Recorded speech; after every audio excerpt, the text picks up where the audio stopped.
One lazy afternoon, as I mindlessly scrolled through the Letgo app, my eyes caught something that made me pause.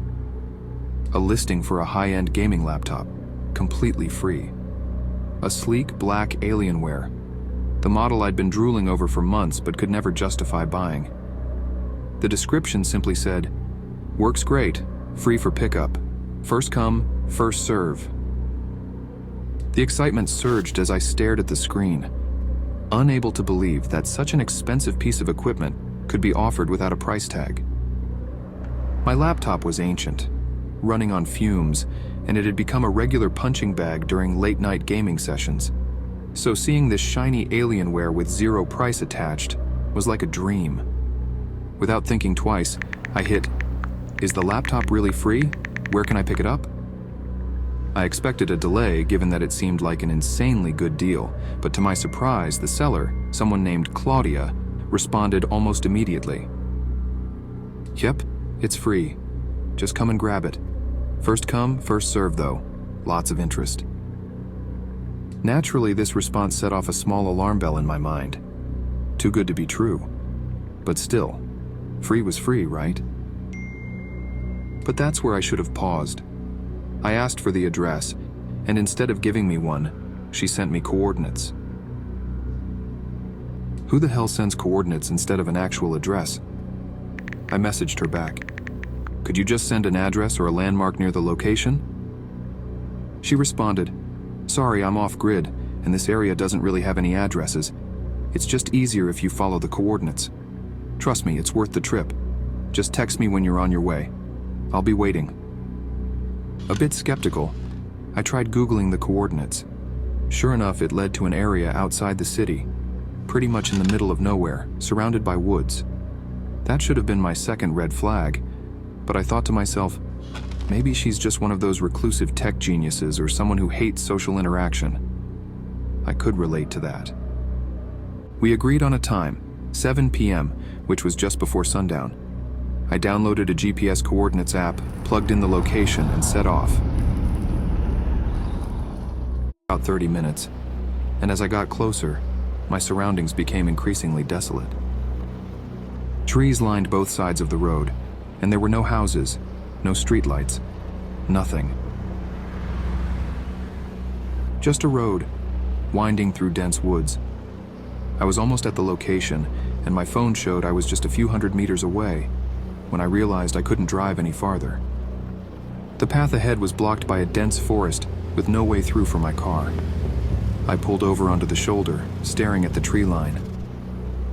I texted Claudia, "Hey, I'm parked near the coordinates, but it looks like I'd need to walk into the woods. Is that right?"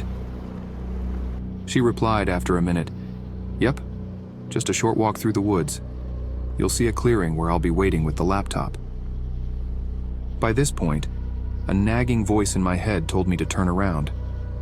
But I had already driven this far, and the promise of that laptop kept pushing me forward. I decided to give it a shot. I grabbed my phone, stuffed my car keys in my pocket, and headed into the woods. The path wasn't clear that much. I had to walk carefully while looking at the phone. Also, I wasn't exactly dressed for a trek through the forest, but I figured it would only be a quick walk. The sun already dipped below the horizon, but I checked my phone. Just 100 meters to go. But there was no clearing. Nothing but more trees. I stopped and texted Claudia again. "I'm here, but I don't see any clearing." She didn't respond right away. I waited, trying to suppress the growing sense of unease. After a minute, my phone buzzed. "Oh, sorry, I just moved a bit farther into the woods. Keep going, you're almost there." That was it for me. Something wasn't right. I felt the hairs on the back of my neck stand up. I texted back, "It's getting dark, I think I'll just head back." Annoyance bubbled up and I muttered to myself, "Screw this," as I turned around and began heading back to the car. Each step I took through the dense undergrowth felt heavier, with the realization that this whole thing had probably been a waste of time. When I finally broke through the last line of trees, I was ready to toss this whole thing aside as a bad joke and go home. But the moment I saw the car, my heart just dropped. All 4 tires were slashed. I cursed under my breath, trying to calm the rising panic. Who did this? I approached the car cautiously, but when you think it couldn't get any worse, little did I know how wrong I was. Someone was inside.